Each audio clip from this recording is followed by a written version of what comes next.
Ayer veía con sorpresa en uno de los titulares de uno de nuestros medios de comunicación la expresión de un funcionario que decía: el plan de desarrollo no está en cuestión.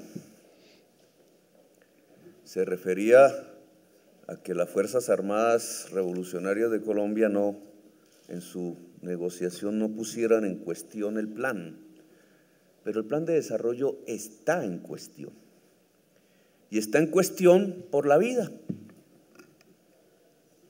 Simplemente de lo que estamos hablando aquí, ni más ni menos es de la manera como nuestra visión del desarrollo choca con la supervivencia humana.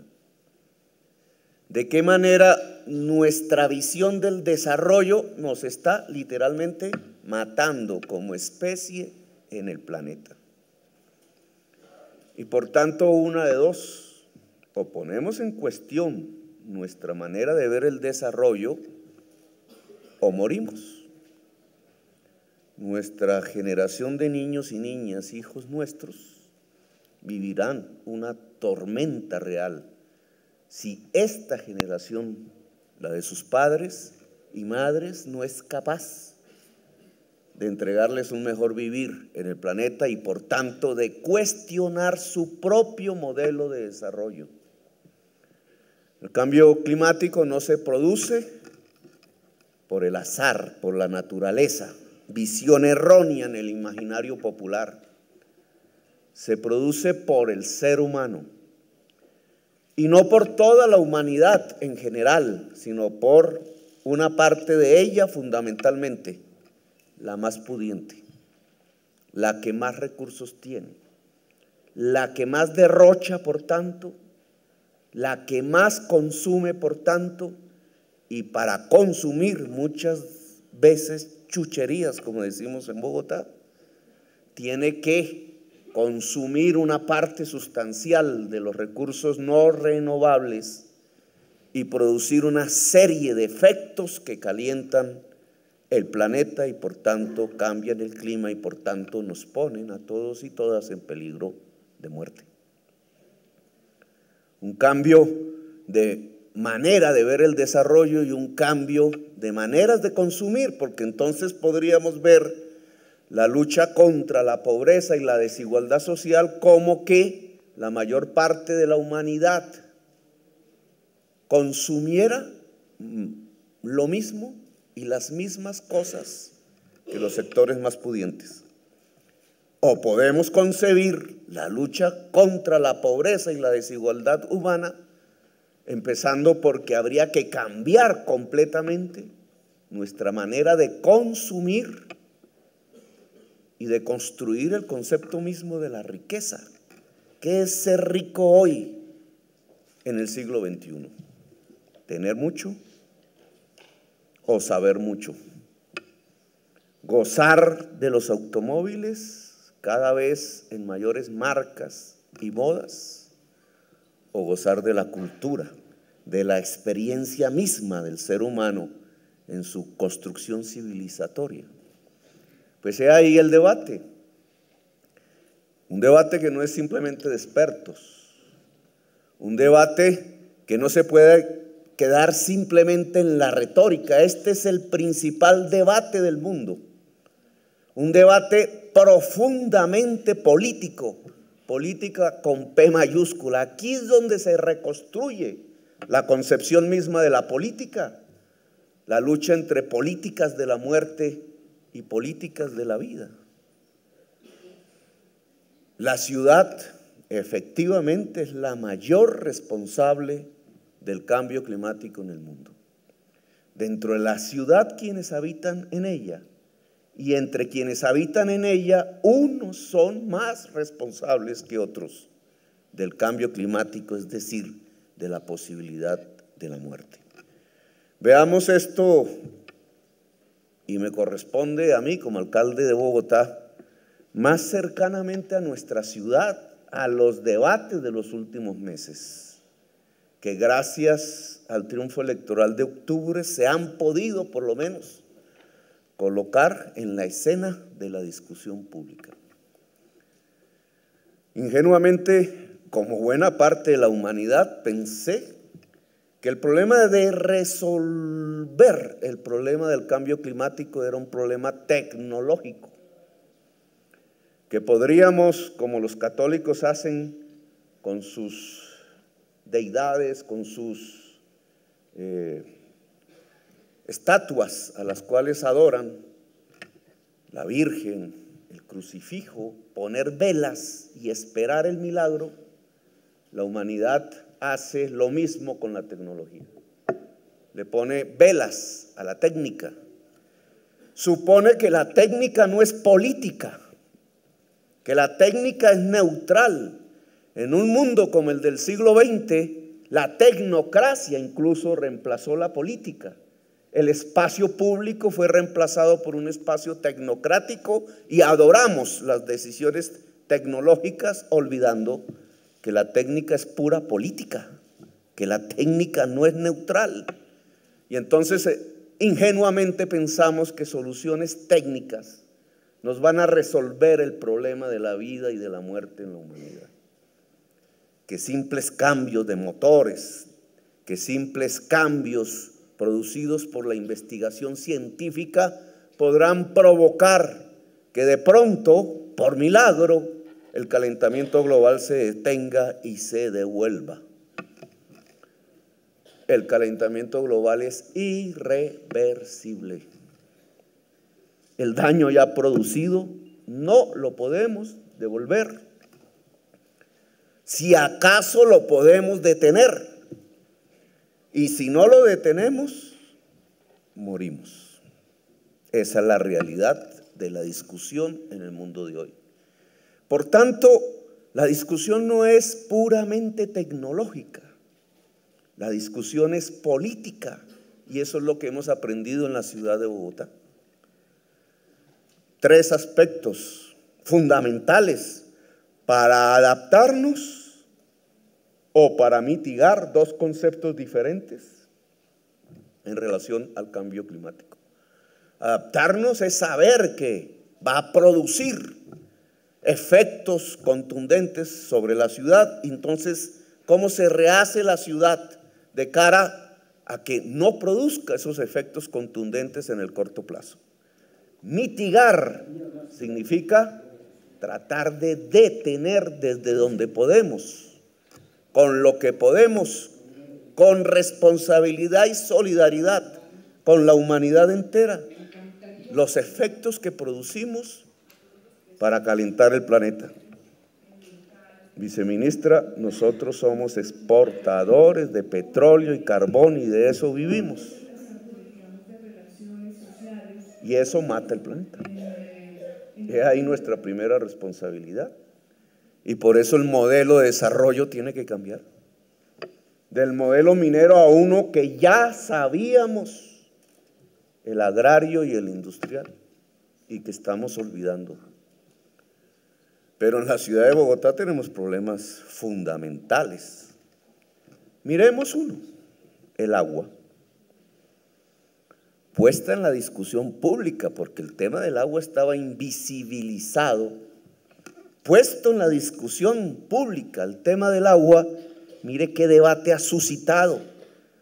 Porque este tema de mitigar y adaptar el cambio climático es una discusión social y política conflictiva. Dejar de vender el agua en bloque para impedir los procesos de urbanización que sepultan con cemento los humedales, los ríos, las quebradas y uno de los mejores lugares, de los más hermosos del mundo, la sabana de Bogotá. Impedir vender en agua en bloque, ¿cómo lo ha interpretado una parte de la sociedad? Que es matar de sed al municipio cundinamarqués. Manipulando la noticia, la política, hacer pensar a los bogotanos, porque no lo piensan los habitantes del municipio de La Sabana, que saben bien de qué estamos hablando, pensar que es una medida dictatorial que busca matar de sed a la población que vive en el municipio de Cajicá, Chías, Zipaquirá, Soacha. No.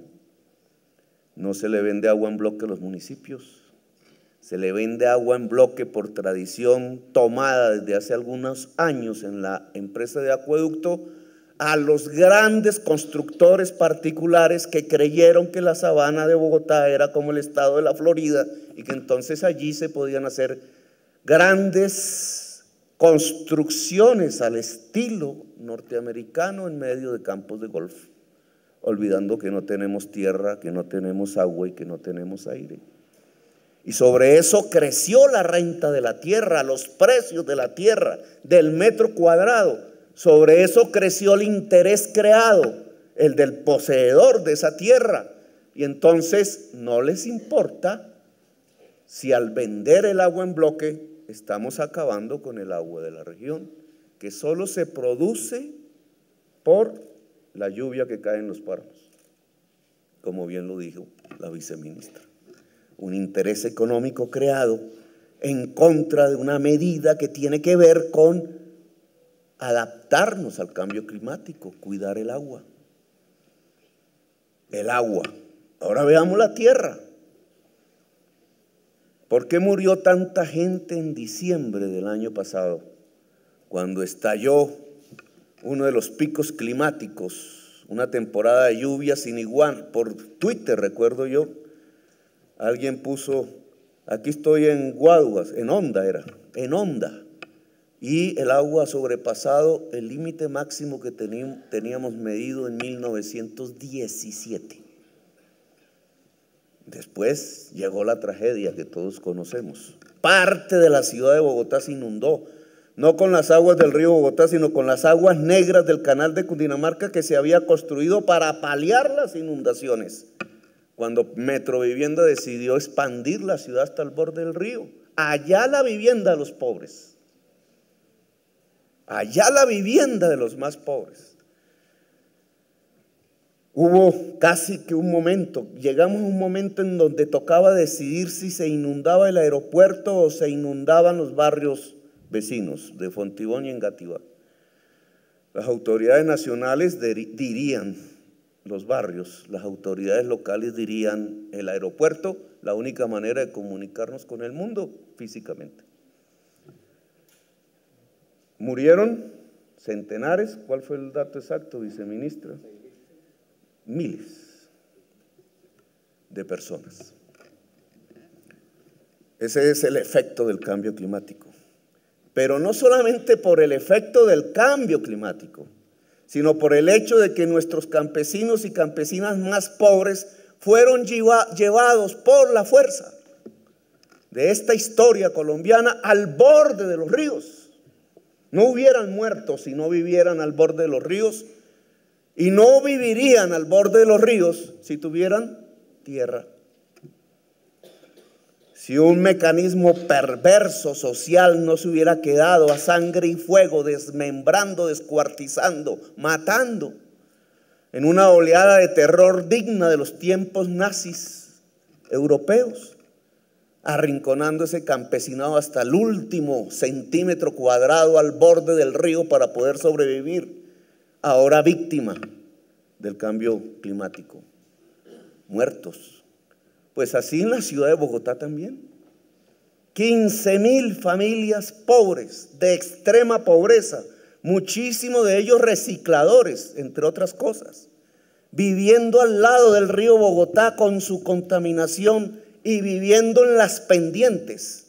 Cualquier efecto climático los mata. Se le denomina tecnocráticamente zonas de alto riesgo. Mire el problema de construir una nueva ciudad, una ciudad diferente que no se expanda en sus bordes. Del lado de los más pudientes y del lado de los más ricos. ¿Qué efecto social y qué conflicto político el plantear que la ciudad no se expanda para tapar su agua, sino que se densifique en su centro ampliado, tal como lo han hecho, y para ellos es normal, ciudades como París, Nueva York, la misma Madrid? Para nosotros es pecado. Resulta que estamos llevando por efecto del precio de la tierra, de la especulación inmobiliaria, la población a los bordes, ricos a un lado y pobres, lo más distantes, al otro lado, muriendo muchos de ellos. Cambiar la política inmobiliaria, que significa afectar intereses creados, precio por metro cuadrado de la tierra de los bordes, provoca una lucha en contra de las políticas de Bogotá Humana, tratando de impedir que lo más racional en urbanismo se pueda construir en la ciudad. ¿Y qué decir de la energía? Agua, tierra, energía. Esta luz es agua, de las más baratas del mundo. Esta luz de la cual se beneficia la ciudad es literalmente agua, agua que cae, y la energía de la caída del agua se aprovecha y se transforma en luz, en fuerza motor. Es de las menos contaminantes del planeta, de las menos. Mucho más barata, y sin embargo nuestro transporte público y particular se mueve con gasolina, de las más caras del planeta, por virtud de la política tributaria. ¿Cómo es que teniendo la energía eléctrica más barata o de las más baratas del mundo, nos movemos con la energía de las más caras del mundo?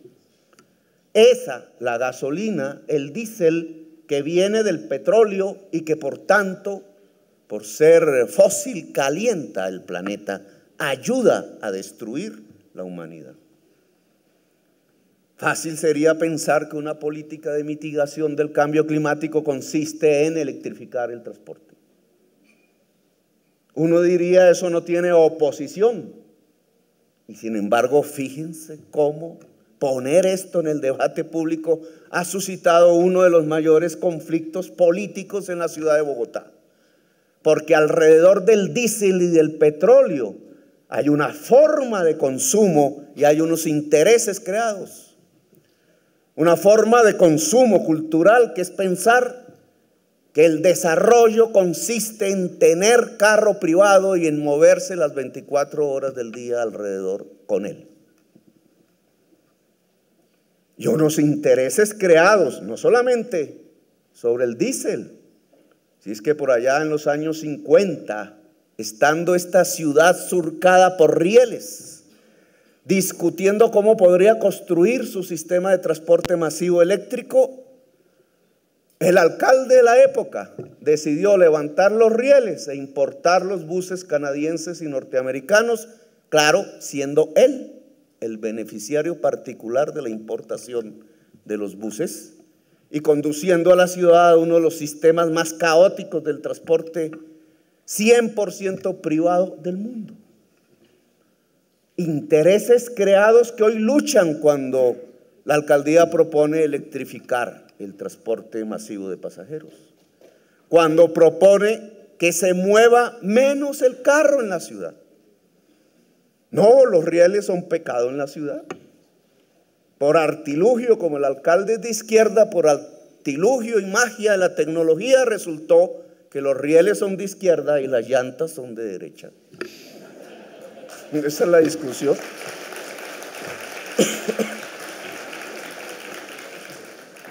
Increíble en el mundo.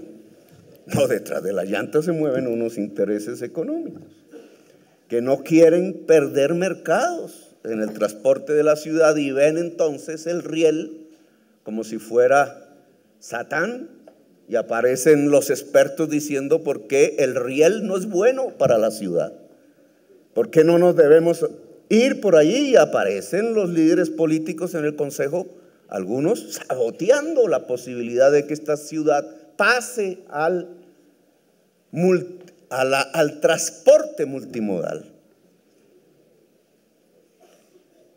La realidad son intereses económicos creados que están obstaculizando los cambios que permitan que esta ciudad se pueda no solamente adaptar al cambio climático, sino mitigarlo. Bofán, Denis, lo conocí por allá en en uno de esos cafés de París con Alain Lipietz, al cual desde mi juventud leía mucho, él siendo de la Escuela de Regulación Marxista, ahora se volvió verde. Son jefes verdes, no solamente de Francia, sino de Europa. Denis tuvo una responsabilidad, creo que en París. Ahora él es diputado de la Asamblea Nacional Francesa y en su responsabilidad en París logró algo que es fundamental para la historia de la humanidad, que en París los que usan el carro particular disminuyeran en un 25% el uso del carro. Plantear eso aquí suena a improvisación, dicen, ¿no? La palabra de moda. Improvisación, pues en París se hizo. Y allá me mostraban cómo lo hicieron, quitándole espacio al carro, ¿cierto? Poniéndole espacios al bus, quitándole al carro. Incentivando la bicicleta, es uno de los modelos mundiales en ese tema. Carros no, bicicleta sí, decía el alcalde de México. Eso aquí, cada vez que se pronuncia, suena como que este tipo está atacando el desarrollo de Bogotá, nos va a llevar al siglo XIX. Reciclar, ¿cómo se le ocurre? Empoderar a esos zorreros con caballo, a esos señores y señoras en andrajos. Eso es el siglo XIX, dicen. Pues reciclar es esencial en el siglo XXI. El modelo de la ciudad, si quiere ser sólido con su política de lucha contra el cambio climático, tiene que reciclar. Y si esos señores y señoras andrajosos que dejarán de vestir andrajos y dejarán de ser movidos por la fuerza humana de las mujeres en las noches, llevando a sus hijos, buscando un pedazo de cartón o de botella, o por el caballo, y pasarán a ser empresarios, solo que no de los que actualmente mueven la basura al relleno sanitario, enterrando la riqueza, sino de aquellos que llevan el residuo para volverlo a aprovechar, salvando el planeta. Fíjense ustedes qué debate ha provocado. Hasta nuestras leyes de concesión están cuestionadas. Chávez, me dicen, porque digo que la ley simplemente ante cada concesión ordena la reversión. Nos van a poner en un problema porque no tenemos los carros para recoger los residuos o las basuras. En otro término, el 18 de diciembre, cuando la ley ordena que el 18 de diciembre todos los carros de aseo de la ciudad que tienen los operadores privados deben revertir al distrito. Y la presión no es sobre el operador privado para que revierta lo que es del distrito porque la ciudadanía lo pagó, sino la presión es para ver si el alcalde fracasa y lo podemos tumbar el 20 de diciembre porque no fue capaz de recoger el aseo. 25% logró reducir el uso del carro Denis Beaufin. ¿Y nosotros qué hacemos? Nosotros tenemos que reducir el uso del carro. Mientras una parte de nuestra sociedad piensa, sobre todo el propietario del carro, que la vida se establece y se construye alrededor del carro.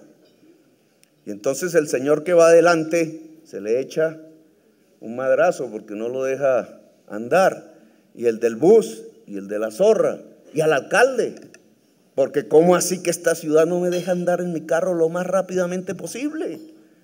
¿Cómo es que no se hacen las segundas autopistas, las autopistas de segundo piso, etcétera? ¿Por qué no destruimos los edificios y por ahí cruzamos la autopista sin pensar que el recurso público es limitado y que lo que gastaríamos allí lo dejamos de gastar en la salud, en la educación, en el saber?